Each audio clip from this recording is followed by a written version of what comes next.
The burn shield and the first aid kit. over there. Yes, you bro. Richie's crossed today, eh? It's because he punched him in the nose. How'd you punch him in the nose, bro? I need to punch him in the nose. Now he's taking his anger out on me. Unbelievable. Hi, Richie Quan. Good. Man, a few words. What's been happening? What hasn't been happening? Everything's been happening. You're a very busy man. I feel like you need a holiday. I do. Just by watching you, I feel like you need a holiday. Yeah, I need a holiday for a holiday. Yeah. But you were on a holiday not so long ago. What holiday? You were in a forest with your dog, and I don't know what you were doing. Like 5 days, bro. Holiday's holiday. What's been happening, man? Lots and nothing all at the same time. Yeah. Surviving COVID. What's COVID? Living the dream. I don't know what COVID is. I'm not a scientist. Ask Warren. So what's been going on, man? Just back at Back it. at the gym, working hard. Lots of things going on. Outside gym, inside gym. Now, Don's got a fight. Finally, it's only taken like a year and a half. Yeah, so we should be leaving in a few weeks. Off to Vegas. Off to Vegas. It's going to be interesting. Interesting travel. Yeah, long travel. It's a long flight, eh? I'd prefer going to Abu Dhabi, to be honest with you, but yeah, California. The Californian trip is long. Yeah. Done it a few times now, so. But it is what it is. When you're in that plane, you're actually like, I don't know if this is worth it. You gotta get prepared mentally, bro.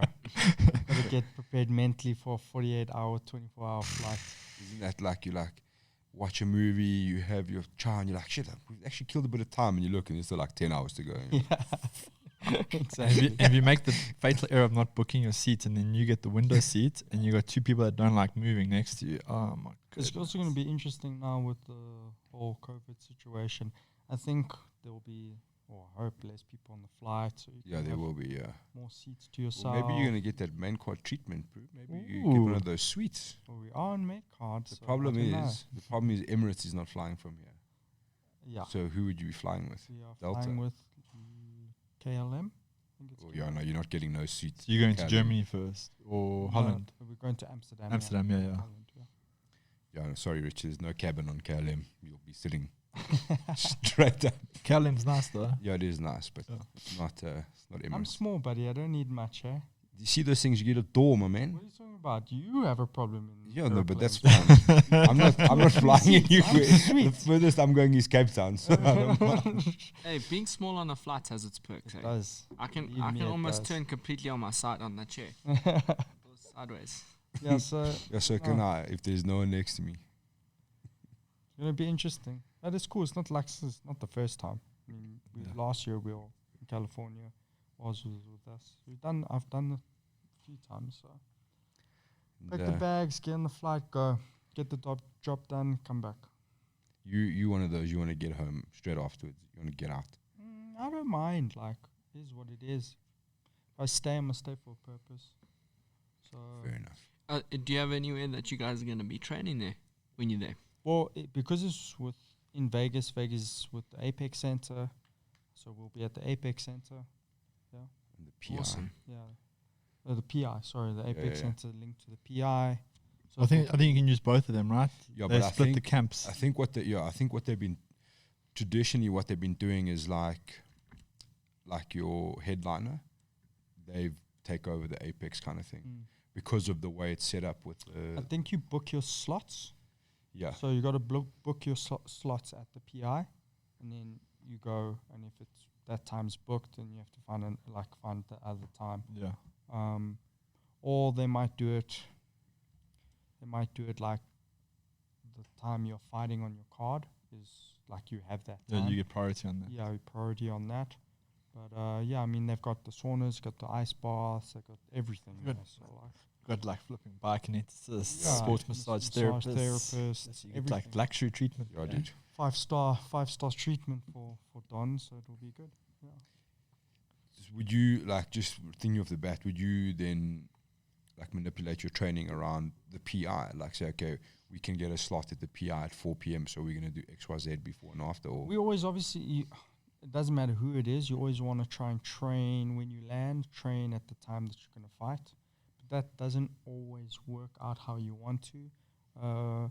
Don's not really the type of guy that has to be like that. You know, as long as you get in a session once a day, then he's kind of good to go. Get his recovery session in. Yeah, rest. Fight week's actually very easy for us. It's mainly about recovery.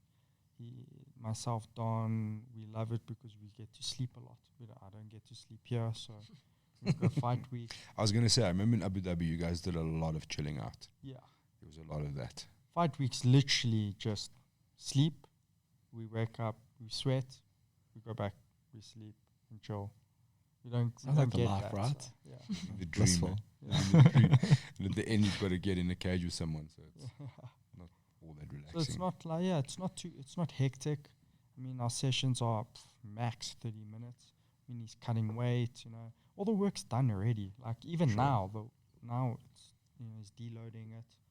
There's no upping the training right now. You know, he's on in 3 weeks or so. So What's it like now? Obviously, Guram was a specific style of fight. I would have guessed you would have been anticipating some kind of wrestling, especially like cage work, that kind of thing.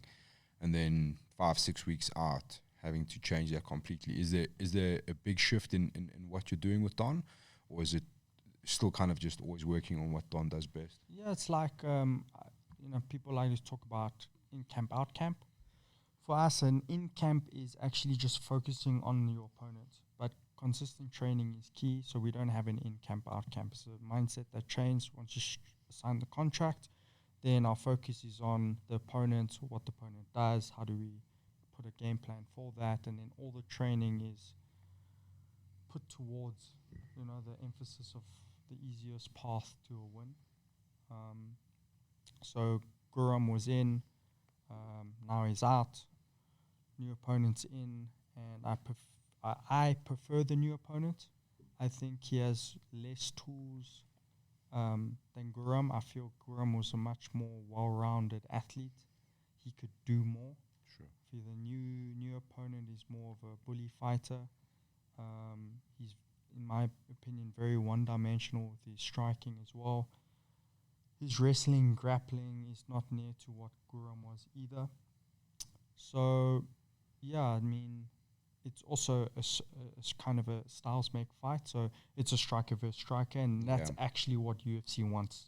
They want a banger fight from Don Madge. They want a striker step in there with Don, and they want to see what happens. So they purposely didn't give him a wrestler or a grappler, and they want to see a war. I mean, if you see the opponents that they've been giving us, that's kind of how they've been, you know, directing the fight. They can do that because they are the matchmakers. They can do what they want. And we, you know, Don doesn't mind. He wants a hard fight. Yeah. He wants the hardest opponent. He wants to show the world like who he is. He's 2-0 in the UFC, the only African right now that's 2-0. People have kind of like forgotten Don Madge just because he hasn't been in the cage for the last year and a half, not on what he wanted, but it is what it is. So a lot of people have kind of like forgotten the athlete that he is. So for him, I think he wants to step in there and he wants to tell people, I told you so.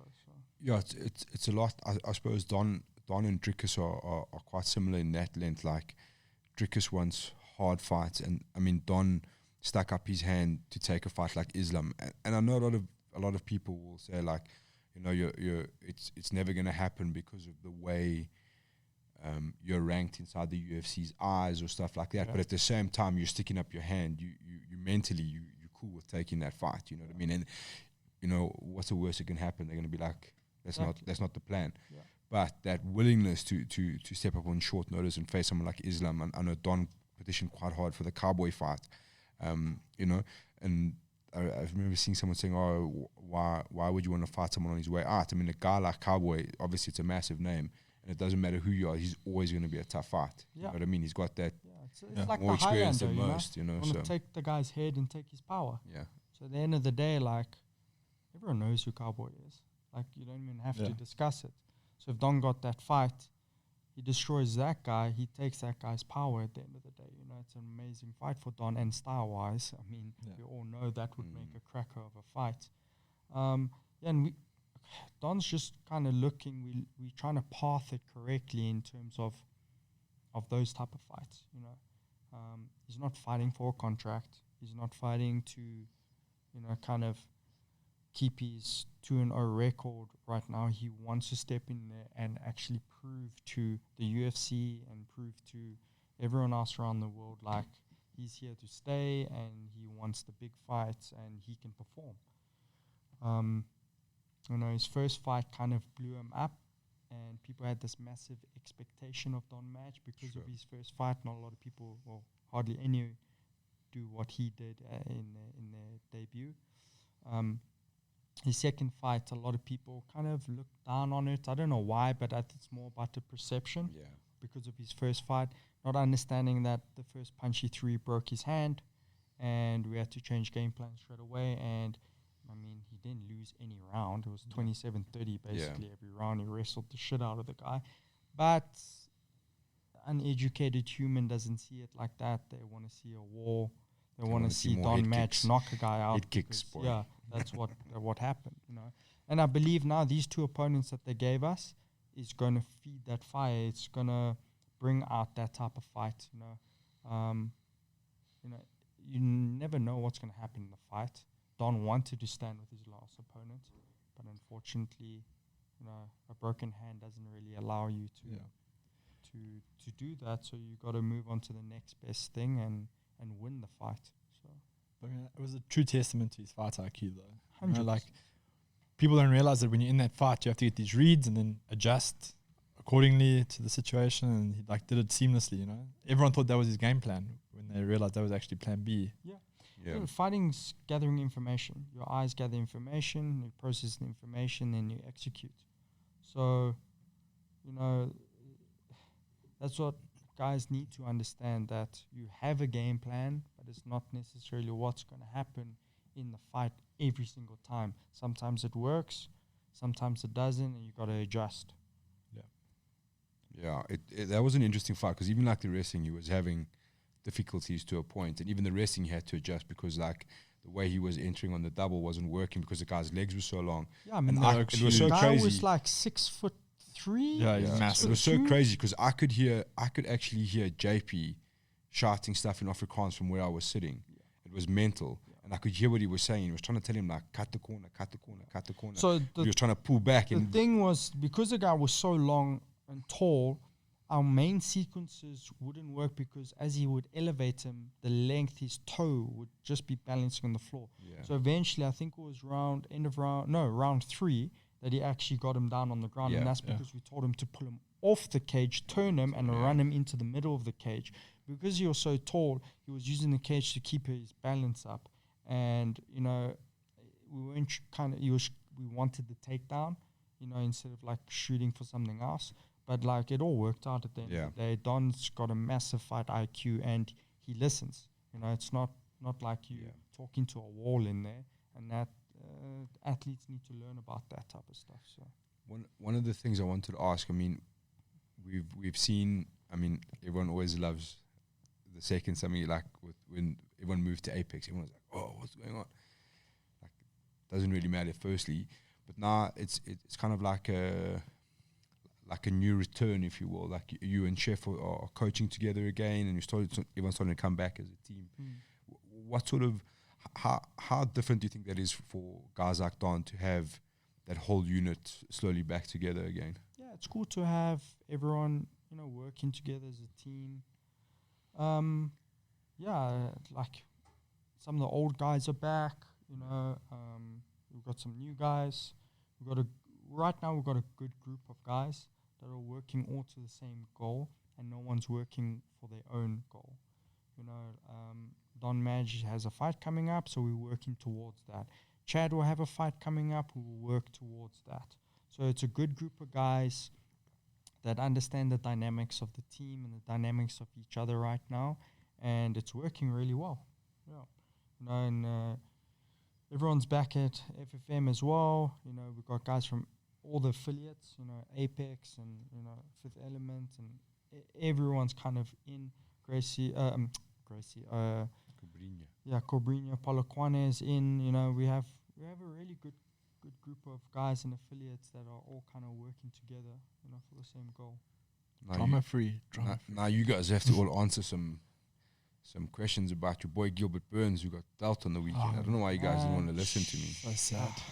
So this weekend for jiu-jitsu, guys, was just horrific. Yeah, we don't want to talk about Guys, do we Yes, have to dude. talk? No, let's just not talk about Rodolfo. That's just it's just embarrassing. I wanted to shed a tear with the Rodolfo situation. Like I it was just- so funny. Actually, like, well, it's quite funny what happens when you add in a couple of punches. Your jiu-jitsu goes to shit. Well, You but know, Rodolfo- Chad was supposed to fight that guy, eh? Yeah. Chad was Yeah, in the US, and I wish he did because look where he is. Yeah.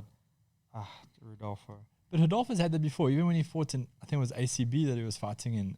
He got clipped a couple of times, and then he wrestled and grappled his way back to the win. Yeah, This weekend, I don't know what happened. But he gasses. yeah. yeah, dude, Yes, a he dude, cut- a, You can see his weight cut is not on point. a dude like that is Um, gonna gas very quickly, my man. It looked like he had 0% body fat. Dog was just jacked. So rather go up a Dude. weight and perform properly. Find us a picture of don't know. I don't think he would Rodolfo struggle strength-wise at light No, heavyweight. not at all. He'd be fine. I think he just thinks he's too short. But I mean, Dude, if that CRISPR technology comes across and you want to design a jiu-jitsu black belt, as like you want to have a kid and you're like, I want him to be a jiu-jitsu black belt, you're just gonna email them a copy of that picture and be like, yeah, if you could get me this, I'm cool. yeah. The crazy thing is he started jiu-jitsu because he was dude. overweight and out of shape, right? And but I mean, people forget. So this you're saying this he- like won ADCC South America trials as a brown belt. He beat all the black belts to get into the ADCC. So Like, you're saying he had a lot of acai. yeah, he's pure acai there, dude. Yeah, I don't. You know, you're a high level world champion, not just a world champion. And you look at a guy like Damian Maya. I mean, he's like 41, and he's doing really well in the sport. Yeah. But later on in his years, he figured out his style and his sequences. You think a guy at that level would do the same.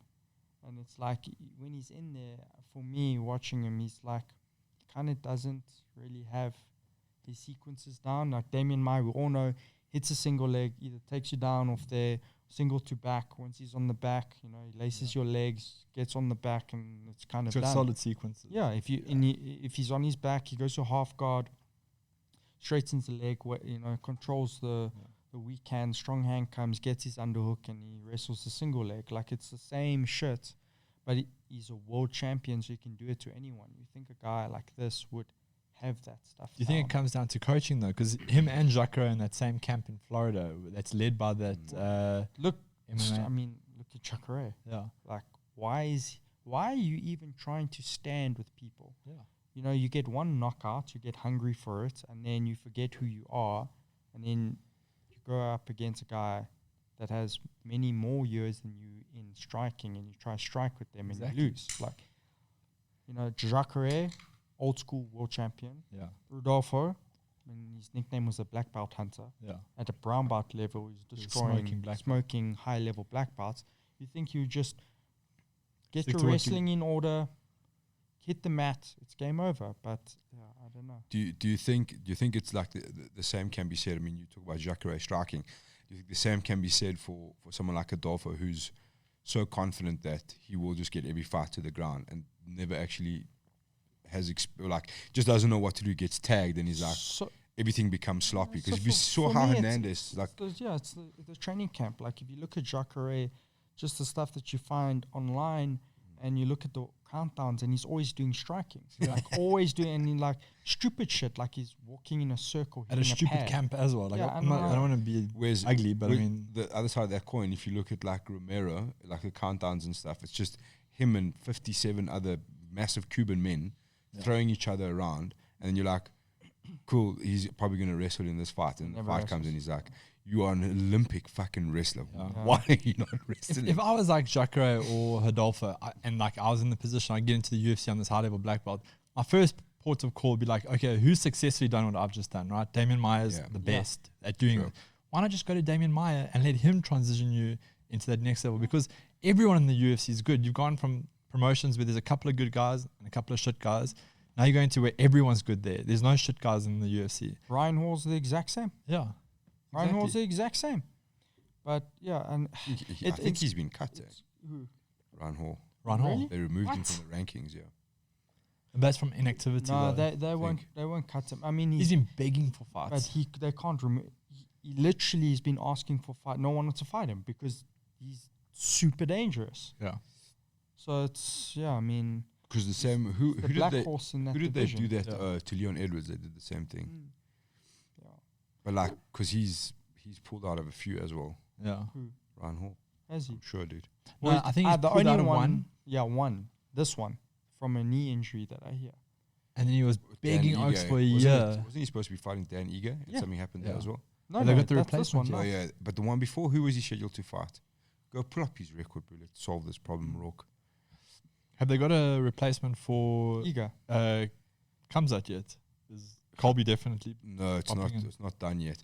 So from what I figured, what was happening was they were trying to make Colby versus Jorge be the coaches of Tough, but then there was a problem with Jorge. He wasn't keen on the money as always, and then now that that's kind of changed, they're talking about Colby stepping in to fight Leon Edwards, and that they're going to try and see if they can figure out Usman and Masvidal. Yeah, it's going to be Coach interesting Tough. now. I mean, I hope Leon gets a fight.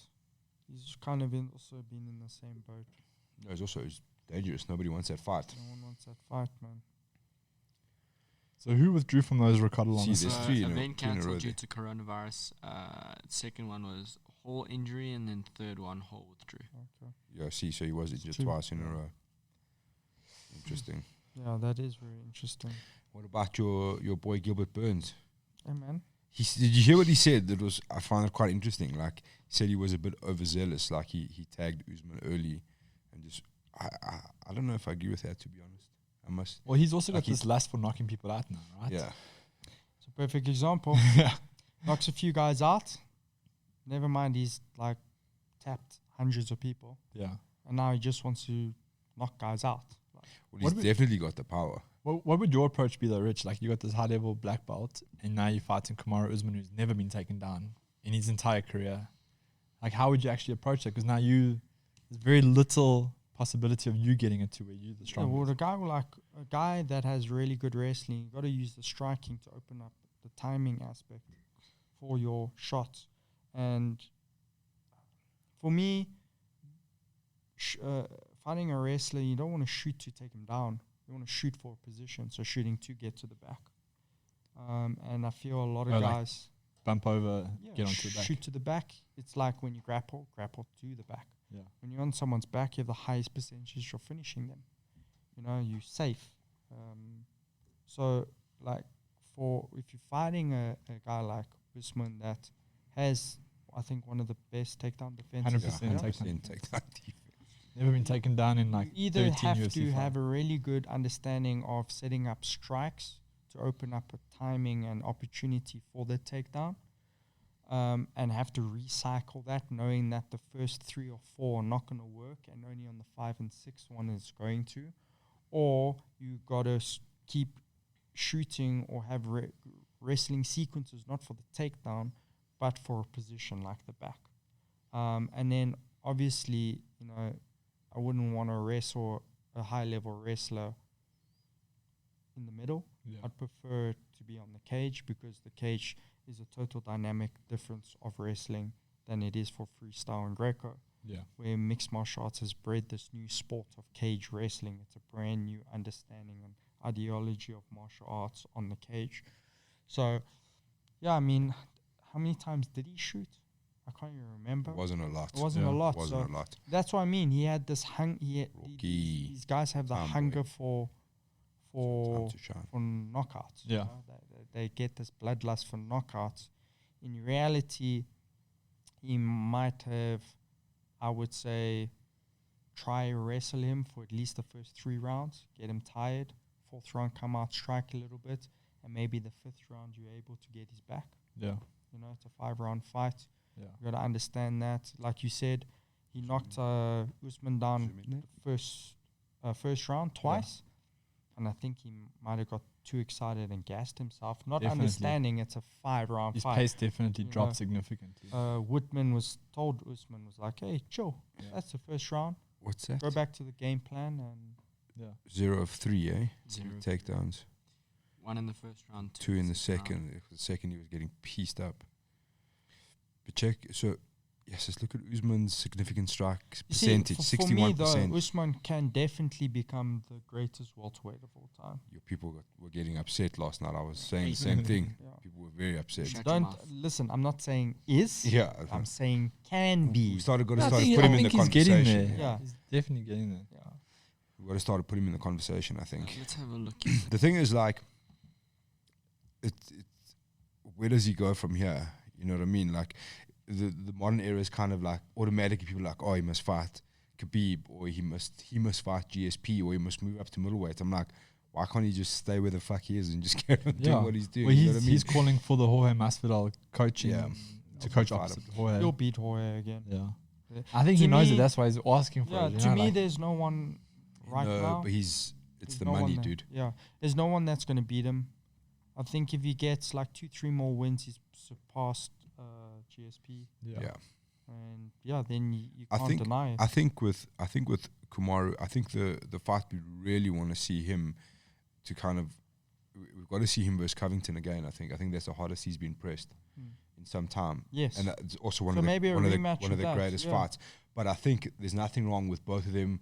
You know, UFC, they'll always take the gamble on this kind of thing in hopes that it works out in their favor. Well, I think in this case it will, because if Colby and Leon Edwards happens and Leon Edwards wins, then you've got a new challenger for Kamaru. You understand what I'm saying? If Covington wins, then he's earned his way back. You know what I mean? And you can go fight Jorge. You can beat Jorge again, and then meet up with whoever, with the new contender or Colby. I think they're in the welterweight is in a very good position. Yeah.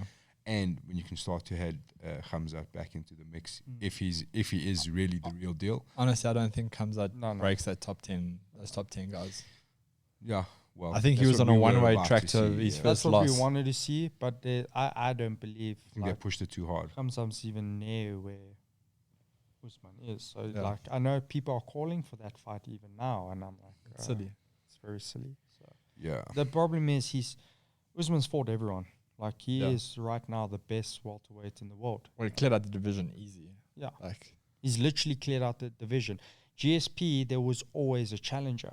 Mm. You know, Usman has come to a point where there is nothing. now he started recycling opponents. Yeah, and you know that just becomes a problem. Yeah. eventually. But you've got, because Jorge was on 6 days' notice, you can rerun that fight. You Yeah, so- base it on the full So that camp, fight you know what I gets mean? run back, same outcome. Yeah, Who's next?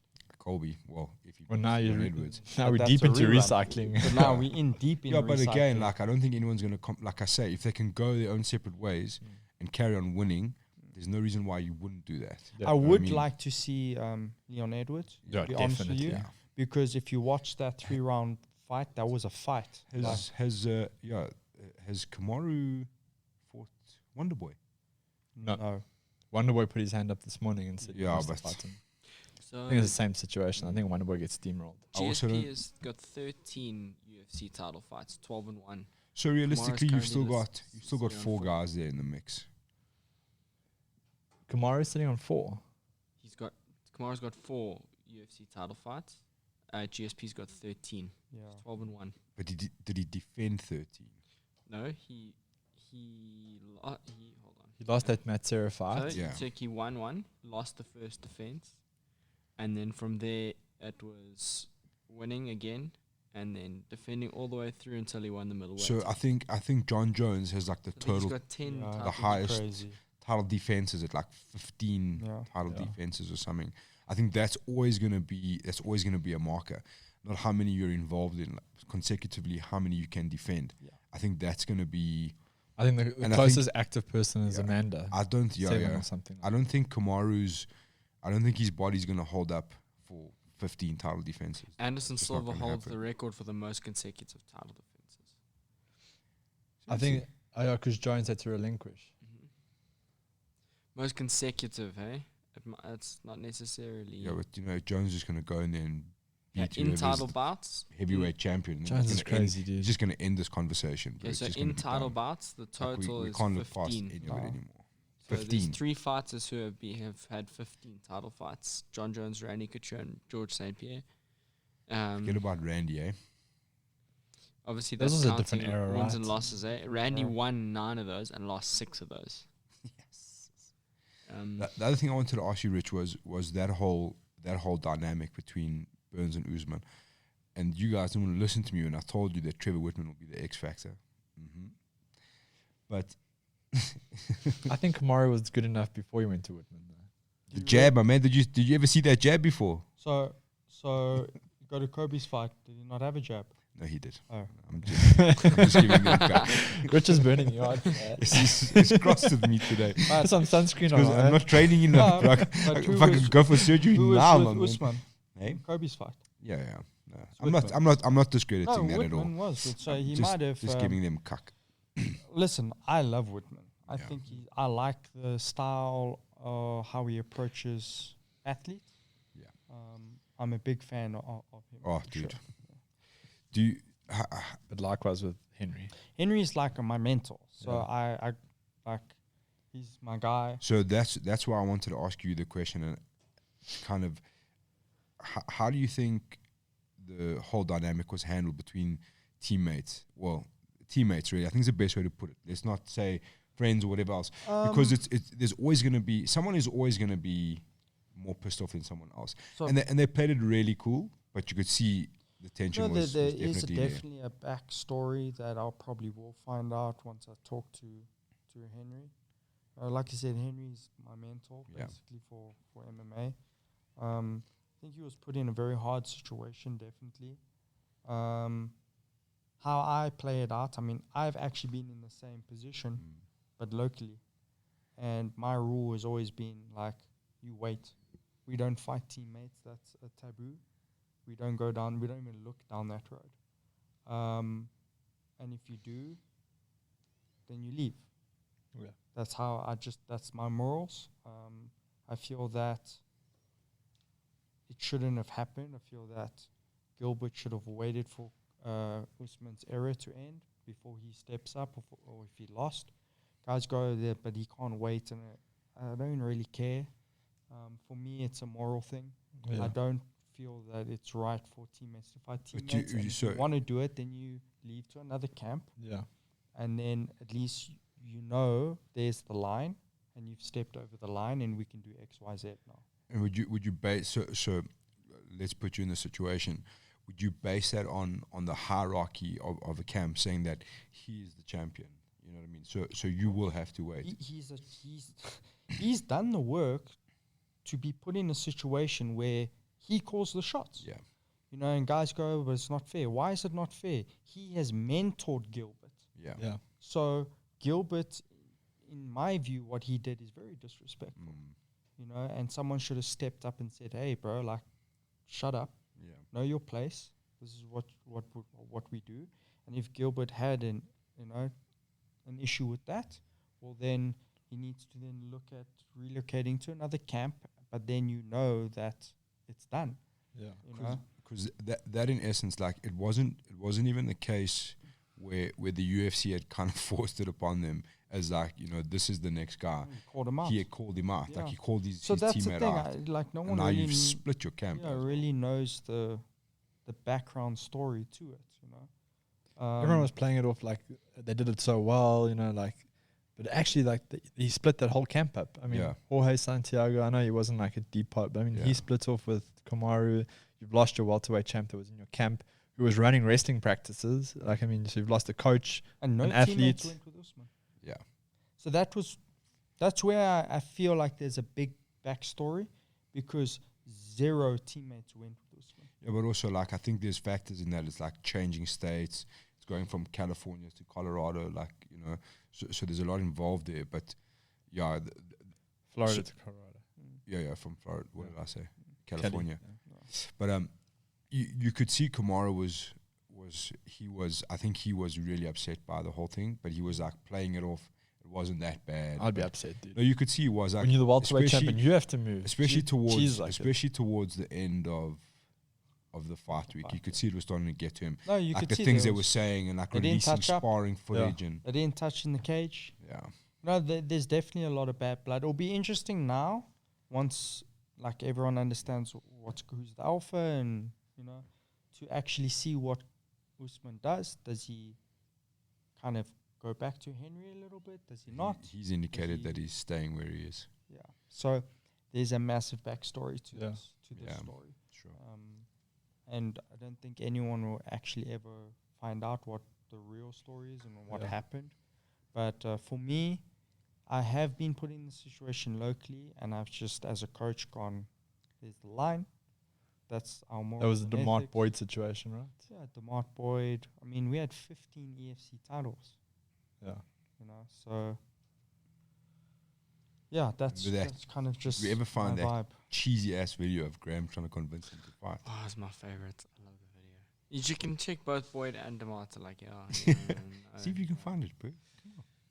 But there was also the offer for Boyd versus Iga at one point, but that was that when Iga had already moved on. Yeah, Yeah, but still, it's, I don't know.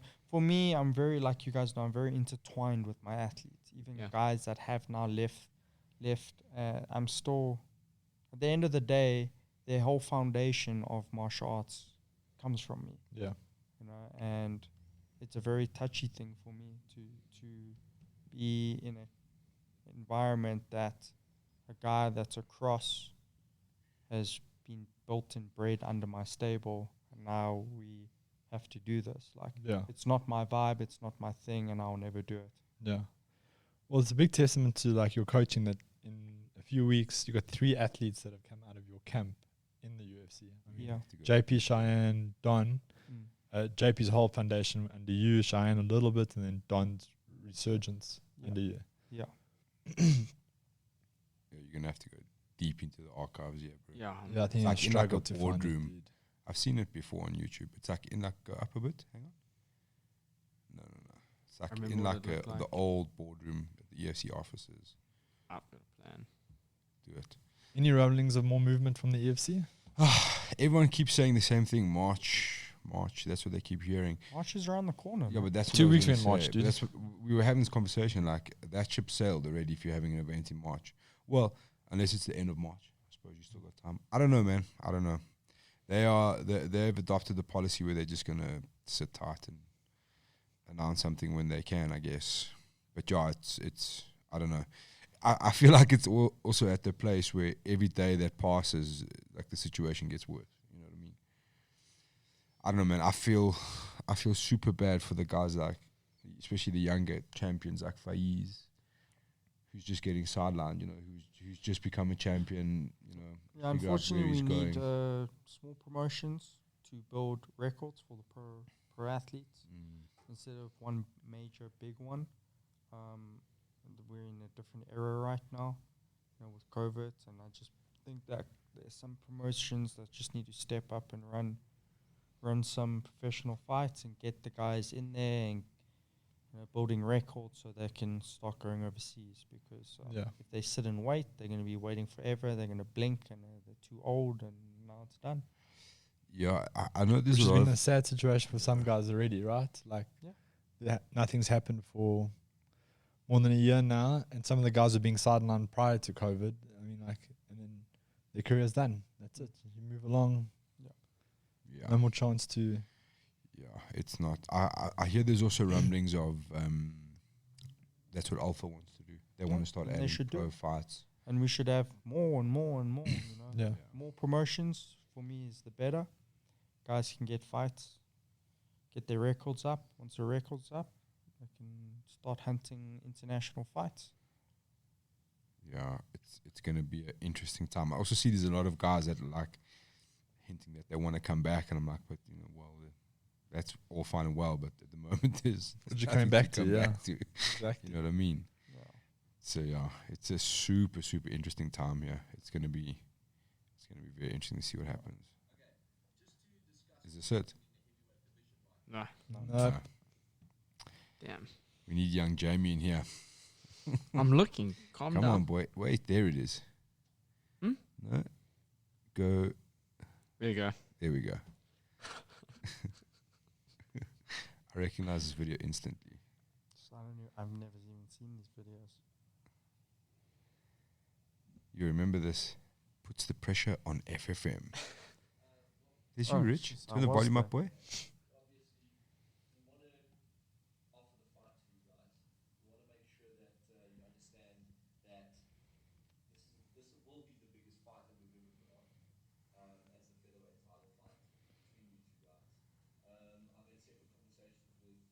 Not a sleeve inside. Yes, you're rocking the tank tops. Straight from training.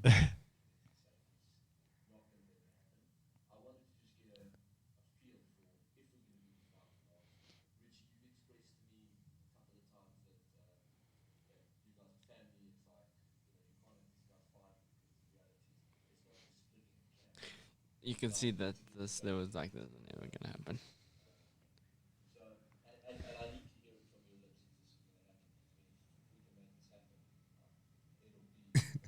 So, can you remember this at all? No. Too many meetings in that boardroom, man. I was gonna say, like, what? How does this work? You just rock up and someone's filming you. Like, so, what the fuck's going on here?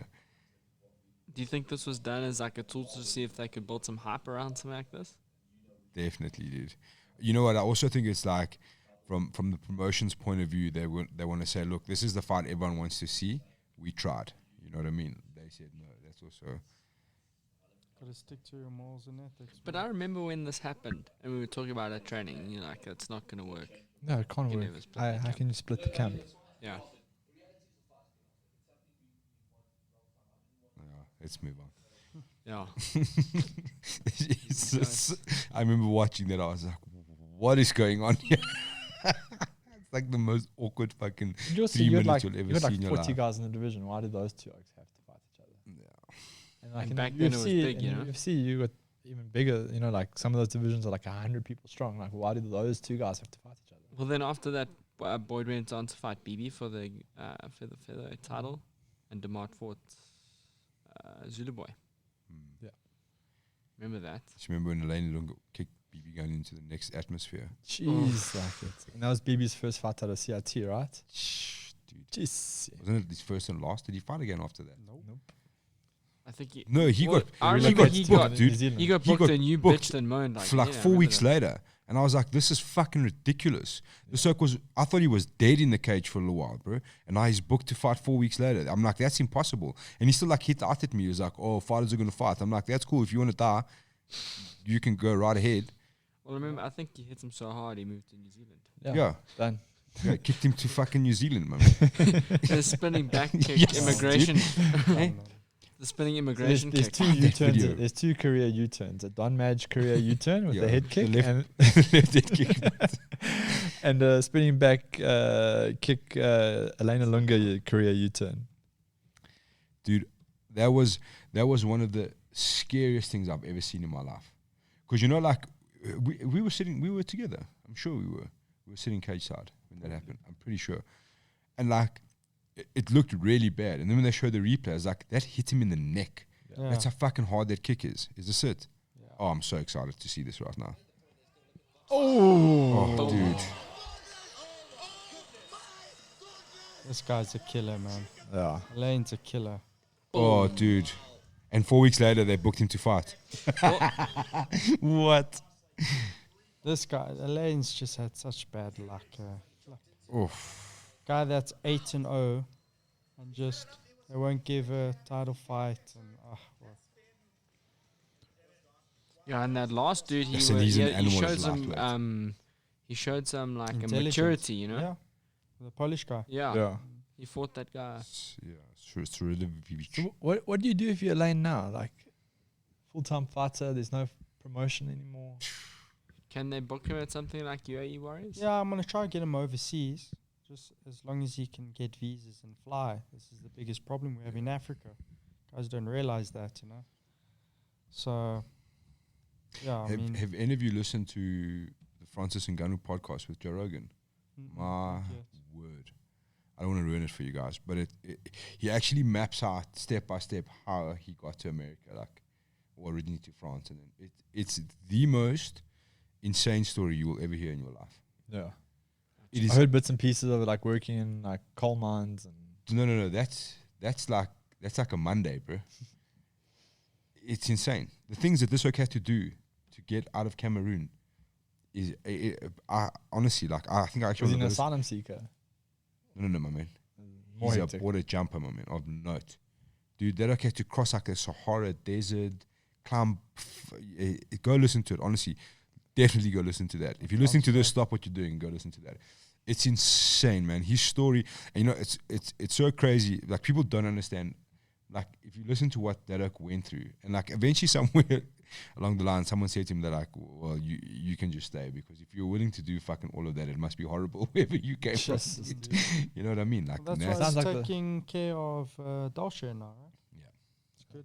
Yeah, Giving back. yeah. He's in the same. It's like those oaks who Same flew team. on the wheel of the plane to London. Yeah, for sure. You're gonna stay wherever you're going if you make it. Bro, when he got there, the oaks were like, yes, that you can stay. Yeah, you held onto a wheel for Wheel. 11 hours at minus 63 degrees. No, my man. And his It must be very rough Trummy where fell you off came the from. wheel on descent, eh? Yeah. Jeez. 400 meters up, yeah. Gone. That's hectic. Yes, that's hectic. So Rich, you've obviously been to all the big promotions. Which one out of the big ones you've been to do you think, like, because you were saying earlier about Don and how they treat him super well, which one have you been to that you think treats their athletes the best? Jeez, like.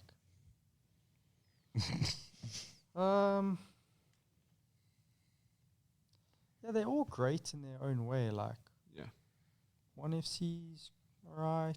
I think each promotion has their style of doing things. Yeah. Yeah. You know, Brave. When you go to Brave, Oh, they actually, they're really good as well. they got a Yeah. cloth for you and Overseas. everything this Yeah. week, dude. You know, when you're in Abu Dhabi with Brave, they treat you really well. Good hotels, all of that. I mean, but for me, no one can compare to UFC. Yeah. They've been in the business for so long. They have got so much trial and error. So for me, like, you can't really compare that, you know. Yeah. I would think Bellator would also be the same, but I still think UFC in terms of backstage is much better. I mean, I was at a Bellator title fight, Yeah. and I feel, I think UFC's just got that X factor in terms of that type of stuff. They've super organized. They've just been doing it for much, much, much longer. They just get better by the day as well. They're just constantly getting better. Yeah. Have you watched? Have any of you guys seen the food diaries now that they post on the YouTube? How, like, the behind the scenes behind Trifecta, the dudes making the meals and stuff.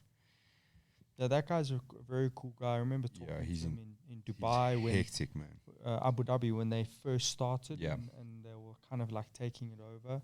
So Don's going to be using them as well now. I think it's kind of nearly compulsory now that every UFC athlete uses them. Yeah. Well, Why wouldn't you use they're them? going to You know, push like it hard because, I mean, that dude, imagine that dude's stress level in a fight week, dude. You've committed pretty much to taking care of all of those people's weight cuts. So if they missed, Yeah, it is stressful to the degree because, like, if you're consistently working with the same athlete, you kind of understand the pattern and it becomes easier. Newer guys, obviously, yes, and guys that you don't know. But also, like we all know, like, Trifactor is there to assist you. They're not there to do your job. Yeah. So, in a way, I think it's a win-win for him because if the guy doesn't make weight, necessarily it's not actually his fault. He's there to assist you to the point of, trying to make that weight. But you still got to get in that bath, eat the right food, get to the fight before not super overweight. Like everyone knows, you land on that Monday, you got to be X amount weight. Yeah. But so how does it work with them? Do you tell them what you want to eat, or do they tell you what you should be eating? I think so. To be honest, we haven't used Trifecta. We've used Lockhart and all of those guys. So usually, you land on that day and you have the weight that you're at, and then they'll calculate your meals and everything, and it's the best. That's why Don and I love flipping fight week. You sit there, get a knock on your door, your food arrives, you chow, you sit, you chill, like your food just Call of Duty. Yeah, Non-stop. exactly. PlayStation on and you're just playing all day. Eat when you're supposed to eat. And Hey, there's some nice gun shops there. You can go shoot a little bit. Don't get me. There's plenty gun shops. Yeah, So enabler, bro. Don't listen there's to going to him. be big drama show. I seen this like a picture of an AR almost every day of his life. Yeah, he told I'm me actually last week. scared to go to Vegas, and I've already got like a list of things that I'm supposed to get. But I don't know if I can even leave the bubble. I think you can't really go. I'm sure there's a gun shop in the bubble. There, Hey, it's Vegas. I've seen Shevchenko always goes to shoot somewhere in Vegas. So Yeah. I'm sure. Yeah, I am a bit nervous. I might come back with no Richie money. gonna come back. No money. Just leave all your money in Vegas. Richie's gonna look like he's walked out of an Under Armour camos advert. It should be your first fight in Vegas. For UFC. Yeah. Yeah. Obviously, when I was living there, I was in Vegas quite a bit. But yeah. Because first one. Gareth was mostly Europe. Europe. We requested. We prefer to fight in Mountain. Europe Yeah. because of the traveling, Yeah. and we would stuff. love to fly to the US for big fights. Well, now it's a Now big you got fight. the big fight. Yeah. You know, third fight from main card is a big factor and an honor. Means we I was can saying to Don we today, can it's organize almost a like watch Gurm. party. It was almost like Gurm was holding him back, and he actually needed Gurm to like Yeah. piss off and then get Yeah. something better. Yeah. Well, it was- he's gone from a 1-0 dude to someone who's had quite a few fights. Oh, he's a UFC, right? massive name. Yeah, What- he's a way what bigger has name. surprised me is how many people here don't know who Nazrat is. I Yeah. must be Foreign honest. too, Like, Until like- they Google him. Yeah. And then And it was you like, know oh, who this the circle hell looks that like guy Calvin is. Gastelum. I'm like, dude, we were having this joke 5 years ago. Yeah. Like, how do you not know who this guy is? Yeah. Um. He's got a good record. He's fought some big names. Oh, this was GSP some. and Faraz is kind of like Yeah. Sorry. know. Someone picked this up before I did, even online. They were like, oh, it's going to be Richie Quan versus Firaz. Your mate. You're a big fan of Firaz Yahabi. am I? Yeah. Yeah. Fighting out a TriStar. Yep. Is there a TriStar in Germany? Of course, bro. Ah. Come No, on. Of so- course there isn't, Paul. I think there might be affiliates, but he flies over to Yeah. France. Yeah. Okay. How many trips did you do to TriStar? Let's Two, I think Two. it was two. get to those One or two. I questions. can't actually remember. Jeez, it was that There's long ago. Quite a few. I see the Actually, flag up in I the have gym one. all the time. Pull them Yeah. up on Yeah. the Oh, yeah. Instagram. That's why I made space. Well, okay. Well, while I'm getting these ones, I actually have the first one for Richie. Who's I it got from? asked this question. Oh, Boy, I just thought be I could- sharp here. I could Focus on what you're doing. I thought I could. Focus on what you're It's doing. like sweating bullets, dude. No, I I got. did make space asked- though. No, it's just about jiu-jitsu. Hang on, Paul. Okay, you fun. You stop. Is this the space? Yeah, that- don't- I those see are it, spaces, those are those are spaces. Don't you dare. Well, you can, but it's between you and Warren what's said after that. So you can go ahead. And Yeah, hit us before I with start- your question. No, I got asked. It was the who Rourke's fighting. Yeah. Rock's next opponent. These guys, Rich, yo. No, I got asked what this like. How can training in the gi aid you in jiu-jitsu? I've heard people ask. AG say in it's- MMA, you mean? Yeah, aid you. Sorry, aid you in Because MMA. training in the in gi gi for for jiu-jitsu is pretty important. Seems pretty And they were pretty saying accurate. because I've heard people throw around the thing like, oh, why must I train in something I'm not yeah, going to so use it's the those biggest. grips? It's the biggest debate of no gi, and mixed martial arts guys. Just what's the point? And just like do no gi. For me, I'm a martial artist. So anyone that's around me, I don't care that you're an MMA fighter. Like that means nothing to me. What I care about you is you being a martial artist. So being a martial artist is any of my guys that are around me and that I train, they can do everything. Yeah. They can box, they can kickbox, they can wrestle.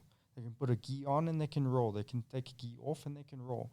So for me, it's having skills for life and being the best martial artist you can be. Now, when you transfer that into a mixed martial arts fight, for me, why not put the gi on once a week and roll? It Yeah. gives you a different dynamic of rolling, different dynamic of wrestling. But it's not important. Okay, well, that's your point of view. This is my point of view. Have you done it? Most of the guys that say that there's no point, they usually suck at gi. Yeah. They hate it. Yeah. And vice versa. Guys that go, oh, why do no gi? It's useless doing no gi. Just put the gi on. It's probably because you are very bad at no gi grappling. Yeah. So you got an opinion about it. For me, I love martial arts. Put me in a gi, take me out the gi. I don't care. As long as I'm training, I'm happy. So that's the same concept that I put with professional athletes or students. Rather do it all, know it all. Yeah. Do you Rich- ever Rich- find your skill sets? So like I find if I don't train in the gi regularly, even if I just train gi and I'm picking up skills in the no-gi, sorry, if I'm picking up skills on no-gi, my gi game definitely seems to lack. Absolutely. It definitely seems to course. fall behind. Of Do you course. find that in the reverse it's less so? So like if you just train gi, if you take the gi off, you haven't lost too much in no gi, or So yes, I do believe that regardless, like if you're training a lot of gi and you take it off, you're gonna struggle. And you do a lot of no gi and you put the gi on, you're gonna struggle. yeah, For me personally, I feel the more I roll gi, the better my no gi game comes. yeah, Yeah, definitely agree. You know, in the gi, it shows you a lot of different aspects that in no gi you can explode out of things. You Yeah. know, you've rolled for half an hour, you're half an hour in, you're sweating balls in a swimming pool on the floor. You don't necessarily need to rely on technique. yeah, Guys can rely on physical attributes, speed, power to get out of things. In a gi, you can't do that. Like you have friction on your body all the time. You have hundreds of grips all over your body. Yeah. So you can't just explode out of something. You can't be lucky and get out of something or get into something. You actually have to use the right technique to approach a technique. Yeah. You know, if you want to succeed with that submission, you have to do the technique. yeah, You can't just jump onto something and then hope that it works. I feel that no gi gives you a more of an opportunities to kind of jump on things Yeah. and explode out of things. But for me, it's balance. You know, Yeah. that's why every day I put a gi on, and every day I do no gi. I Yeah. like that balance. But for me personally, this is not for everyone else. The more gi that I do, I feel that my no gi, if I do like 4 days of just gi and then I take it off and I do a no gi, I feel that I'm rolling a little bit better. Yeah. And also it depends on your styles, guys. Like if you just doing like Barambola or inversion techniques, when you take the gi off, it's much harder in no gi. We all know that because you need the pants grip and the belt and that type of stuff. So you have to learn to modify things and all of that. So it also depends on type of your style. If your style in gi is like, wrestling base, heavy on top, that type of stuff, well, when you take it off and you go to no gi, you're not going to see much difference. Yeah. I always find that like when you roll these guys that don't roll gi, one, their submission defense is pretty weak, right, in comparison to your like submission attacks. I also find like that once they are on their back and they're not sweaty yet, they struggle to get off their back. Yeah. Because like a lot of those guys rely on like explosive movements to escape. Whereas like gi, you can never just explode out of something. As you said, all that friction. And listen, you'll have like really technical guys like Gordon Ryan, who's really technical, in everything he does. Yeah. So he understands technique. And then, he was making fun of the Atos guys now because they just rely on brute physical attributes, So there's a lot to play. My style is be the best martial artist you can be. Yeah. That's kind of how I approach that question every time I get asked it. Okay. Yeah, because I definitely feel the same. I feel like if I don't train in the gi, if I'm only doing no gi, when I do get back in the gi, I can feel a bigger difference than if I'm training no gi and then I take it off. Yeah. Feel that loss. What does the Mumbai cable tie have to say there? Justin Nika. Okay. Oh, my man. How excited is he to become a part of the Cabrinha affiliation? That's question one. Yeah, it's a young relationship right now. I'm super happy with Cabrinha. I feel that he has he offers something, a little bit of a mentorship. He's not a corporation like all of these other brands that just take your money and kind of leave you in the dark. We know him. We've been there. We've traveled with him. I can pick up my phone and have a discussion on WhatsApp with him. I don't have to go through 10 other people to get to him. Everyone knows who Cabrinha is, five-time world champ, ADCC. He's got, a massive reputation. So I feel that without this COVID, issues that we've been having, our relationship would got much better. I've already probably be over at his gym, sometime this year or last year. And yeah, I'm happy with it because I feel that there's a proper relationship with Cobrinha. It's not a money-based or business-based relationship, and not like fast food jiu-jitsu. Yeah. He's a super nice guy. Okay, what is the one thing he does in his daily routine now that he wishes he started doing 10 years ago? Study. Who, me? Yeah. So I'm 10 just reading this guy's. Wow. I've been 10 years ago. I've been pretty consistent with my life in terms of martial arts. I'm a very big factor of studying, like everyone knows every time someone talks to me. But what I would love to get into and have done 10 years ago is the recovery work. So any type of recovery work, stretching, mobility, ice baths, saunas, better nutrition. I really feel that your recovery work, especially for me, is as important as your training. A lot of guys don't like to balance that. They'll rather than make an excuse of not training and go do recovery work. You know, for I'm me, definitely not like that. you know, especially 10 years ago, the way we were training, recovery work would have done much more of a benefit for me, reduce of injuries. The more right now, I'm doing a lot more recovery work. Like there would be days that, like now I can tell myself, today you've done 2 sessions, don't train the next session. Where 10 years ago that thought would never even come into my head. I would do 10 sessions on that day. Where now I can say, I understand my body, I'm not going to do that.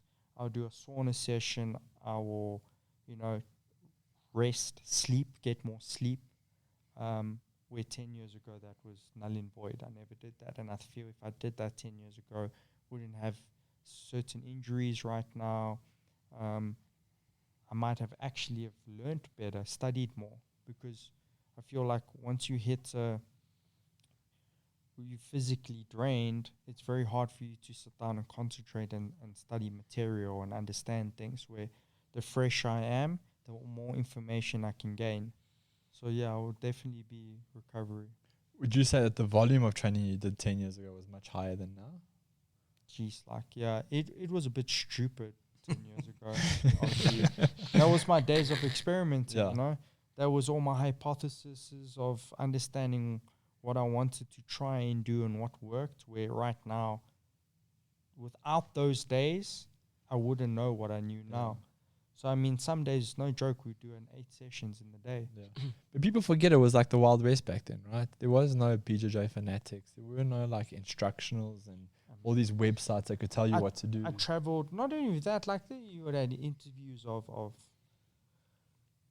top athletes, but was that really what they were doing? Yeah, yeah. So I travel the world, spend time with the coaches, spend time with these high-level athletes, and actually see what they were doing. The majority of the guys were training once, twice a day. Yeah. You know, they weren't training like 5 times a day like they would say they would. Yeah. You know, they were training once, twice a day. And it's everything for me is about balance.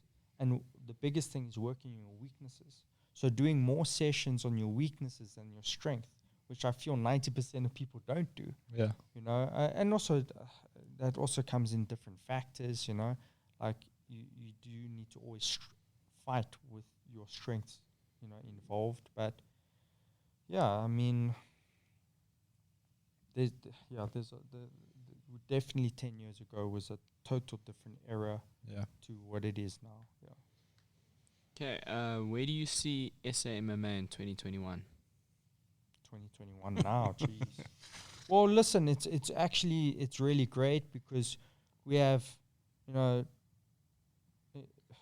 new guys in the UFC now. You got JP in the UFC, you know, Cheyenne, Drick is in the UFC. Everyone's doing well. So actually, like, SA MMA is doing really good right now. So in terms of locally, we don't have anything, but that's due to a pandemic, not due to the MMA itself. The MMA itself. But if you just look at 2021, we're doing well. Yeah. You know, we're doing really well. Yeah, and you're still going to have BK hopefully Yeah. fighting for a Yeah. title in one. Yeah, BK will fight for a title Chad- in one. Chad, Chad. probably moving across. Yeah, so we got. I think we got. It's been really well. And I know there's a bit of a drive for one or two other guys competing in the UAE this year as well. Yeah. I know UAE Warriors is one we're trying to get right. So on the global stage, yeah, it's things are moving. It's ticking Definitely. over. I It's think just- also the higher level guys, I think like also like the Martin Tembo will eventually be in big promotions as well. So like I think this year is a really good year for South Africa to be out there and on the map, you know, and all of these guys are doing well. So it's been a good year and I see it to be a good year. Just locally, unfortunately not. Yeah. Just apologies from me if I can't pronounce your name correctly. But I'm also not going to apologize too much because I have a really hard to pronounce name. I'm going to go for it. Mark Salas, maybe? Yeah. Okay. I'm gonna say you're spot on there, boy. What are your thoughts on? I'll just read it as. What is your thought process on belt promotions, and when is a student ready for the next level, particularly with higher colored belts? Okay, well, I think this is one of the worst questions to ask me because everyone says I sandbag everyone and it's like the hardest thing to do to get a belt from me. For me, it's about, Sandbagger. yeah, But do you find that maybe it's better to be on that side of the spectrum than be someone who's just, you know? see, a lot of these Built more. guys don't travel the world. If you have a blue belt on you and you go overseas to a big name gym and you start rolling and absolutely get smoked by their blue belt, Yeah. or even a white belt, and you're a blue belt, how does that make you feel? No, definitely. Yeah. Yeah. Look, You know? I've personally had that experience, but like on a very small scale. Yeah. Like, excuse me, like false confidence in you go to another gym, like even on just like on a social basis, an open mat or something, and you think you're somewhere because you've been doing jiu-jitsu for X amount of time and you're like progressing fast, and then you get there and you're like, well, what I learned before was all bullshit. You know what I mean? And now I'm like kind of in between a grey area where I have to figure this out for myself. You know? So what the key word that you said there, what I learned before, I believe people don't learn. They attend a class, they have their kind of game. The school, in my view, 90% of school, definitely in this country, is like a YouTube training. Go online, hey, what's the next technique? No, there is no system. Like you said, what 100%. I learned before. Well, that doesn't make sense because if you're with me, my blue belt knows how to coach. He might not play Spider Guard, but he can show you how to play Spider Guard, which means his knowledge is there. So you have to have this like understanding of your knowledge has to be good to say a purple belt level, but your rolling also needs to get to a purple belt level. But then what happens to a guy that's 55, 60 years old? What is his purpose? Well, physically, he will never be there. But mentally, he will be there. So for me, the most important is your knowledge base. That's why I have a curriculum. That's why I have a system, because a guy at 55 years old and an 18-year-old can come in and they both can learn at the same level, and their knowledge needs to be at a blue belt level. Physically, we all know there's blue belts out there that can tap black belts. We can know with our own eyes. So what are we talking here? Do you know what I mean? Are we talking about, are you a competitor or you're not a competitor? Well, for me, knowledge kills all of that, Then you can go, wait, this guy's a competitive blue belt, a competitive black belt, or so forth. But how do you put the average Joe that trains twice a week but's been training for 6 years and he's 6 years old? How do you promote this guy now? Yeah. Do you understand? You promote it because it doesn't matter who the person is. If you have that knowledge of a blue belt and then you have the knowledge of the purple belt, then in my belief, you should be graded as well.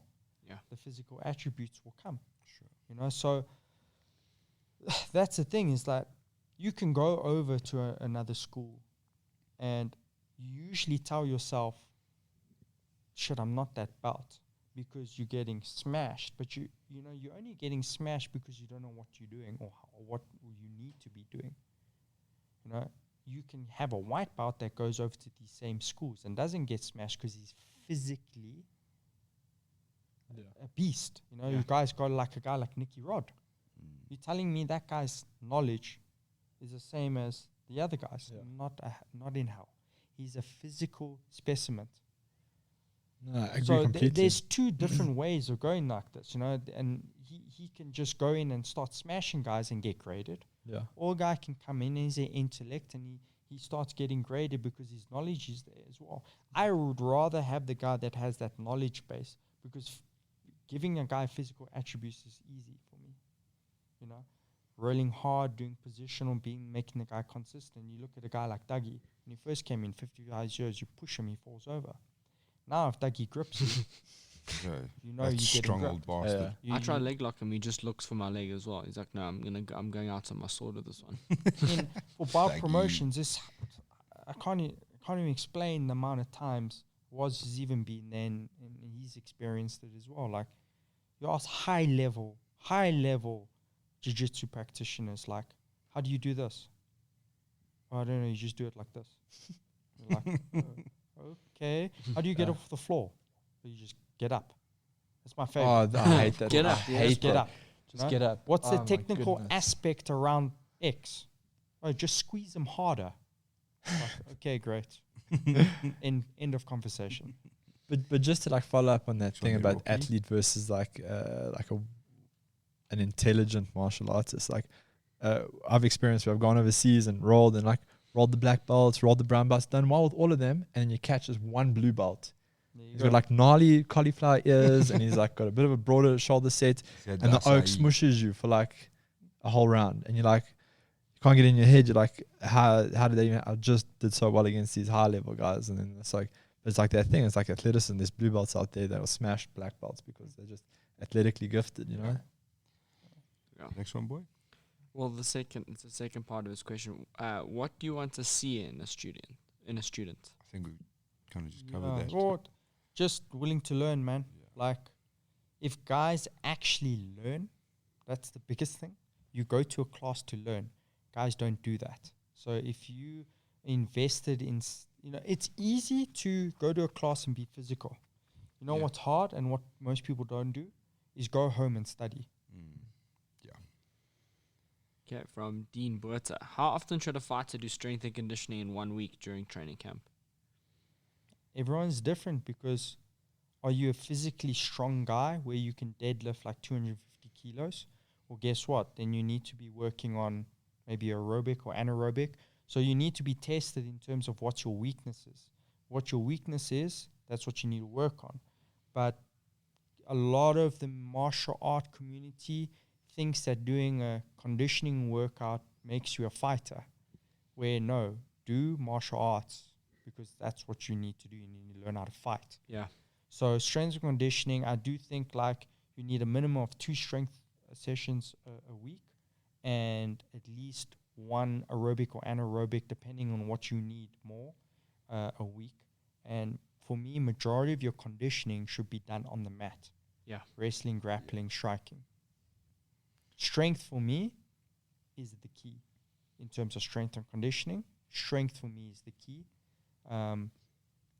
because majority of your conditioning should be done in your art. Yeah, So you're saying focus on strength instead of in the strength and conditioning, focus on your lifting. Don't get me wrong. Like, if you have a weak gas tank, you might have a weak gas tank because you're coasting in grappling rounds, wrestling rounds, and sparring. Yeah. You know, so a coach needs to analyze this guy and be like, well, this guy's he's doing the class, but he's not doing the class. Yeah. You know, so he might then have to fix that or put him on a sprint program or get him to do long distance running, get him on a strength program. It's very, very personal. Okay. Yeah. Yeah. You played a massive. This is from Brenton Meerholz. Sorry about your surname. I butchered that. You played a massive role in the success of JP Bates prior to him leaving for the US. Are you still somehow involved in his career when it comes to coaching? Yeah, I mean, I And talked to then it's It says the similar one for Chris. Oh yeah, same thing for Chris. You You were part of her success winning the women's Bellator featherweight championship, but were unable to be with her last year when she defended it. Do you play a similar role? So I think guys don't actually understand the situation. Also because I don't talk about like my personal stuff. Like there's no point, you know. And I'm not a guy that posts every 2 seconds on social media. Unless it's with a gun. Yeah, JP went over because I told him to go over. If I didn't tell him to go over, he wouldn't have gone over. What's the point of me holding someone back when he has an opportunity to go overseas and get into the UFC? Yeah. You know, selfish coaches, which is 90% of coaches in this country, would have kept a guy like that. You know, I did the opposite because it's not about me, it's about JP. JP, I talked to him. He's with a great coach in camp right now. If I could be over there, because remember people, there's a pandemic. People forget. If I could be with him, I would be with him. Unfortunately, I can't. And he's he will always be like a kid to me at the end of the day. You know, he was one of the guys that started at 16. He started fresh bake with me, and he is the production of my system. And you're seeing that, and he will be a massive name in the UFC as well. Just because I'm not with him doesn't mean that we are not connected at the end of the day. If you watch his last fight, that was total Coach Quan systems. Yeah. He didn't get punched once, and he literally out-sequenced that guy until he got the choke in. You know, and he's going to do that now on his UFC debut. He's going to do the exact same thing. If I could be with him every day, I would be with him. Unfortunately, he is in the US. I'm in South Africa. Yeah. Yeah. Chris, same thing. She defended her title during the pandemic. I was supposed to go over, but we couldn't travel at all. We were locked down. If Chris could come to South Africa right now, she would to train. But it's hard because guys don't really understand the dynamics. You fly here, that country gets locked down. You stuck here, you don't know when. You know, there's all these things. Am I willing to take that risk? No. Is Chris willing to take that risk? No. You know, so did we talk and figure out, you know, where she should go and all of that? Yes. You know, I spoke to her the other day. You know, she wants to come back and train here, but there's all these uncertainties of what we're doing. If I could go there, and I was supposed to go there for like 3-4 weeks and do a camp there, and she was supposed to come here like she always does and do her first part of her camp, then that's what we would have done. Raucus, let's do one more there, dude. I think we're burning time. No, someone answered that already. We can end there. That's cool. From Agropanda, Ormont. Favorite grappler, both current and of all time. Doesn't have to be strictly jits though. Maybe a brief explanation as to why he likes those grapplers. To why So I like grapplers. No, your favorite grappler. My favorite. And this is like the hardest question. Saying it doesn't have to be jits, like maybe. Okay, so my favorite athlete of all time. Basically, yeah. A guy named Alex Honnold. Does anyone know who that guy is? He's the greatest rock climber in the world. Yeah. Free solo. Free solo, yeah. For me, that guy is the greatest athlete. But he's not a grappler. But he should be there. You could teach him to stoy. Imagine that Alex grips. Imagine that it grabs you in the key, bro. So in terms of why I say, like, it's nice to say athlete, I believe he's the greatest athlete, Alex Honnold. But in terms of my sport, I go through so many phases of studying and liking individuals. I actually love everyone because from when I started martial arts, every phase of my life has a favorite. Yeah. So what my favorite is now might not be my favorite in 6 months. So for me, everyone in reality is my favorite because I'm learning so much from every individual. If I need to understand wrestling in mixed martial arts, I'll look at guys like Islam and Khabib. If I want to understand Berimbola, I look at a guy like Mikey Musumeci. So it depends on like what I'm studying and what I need to know. Or a student has come to me and said, Rich, I want to learn this, and if I don't know the answer, I need to go and study it and come back to him and give him the answer. So, in terms of my sport, there's so many, but in terms of everything, definitely Alex. For me, that guy's not human. Yeah, I wouldn't fall off that. Something like That looks a madman, dude. That looks a definitely. straight up madman. Anyways, Richie, thank you for your time. I'm gonna cut those questions. Unfortunately, What? Sure, we have Wait. so many to get through. when Rich is I here, always want to cut my interviews. and Yeah, why be do you wanna short. dude, cut the his problem interviews, is huh? the problem is It's like there's his training. He wants to just- get his training short. Yeah, I know. It's like it's an hour training. I need to get off the mat now. okay. Okay. I see you. I see what's happening. I see what's happening here. Actually, okay. But I actually have one more. For people, I heard people were asking some questions about the Coach Quan affiliation program. How can they go about,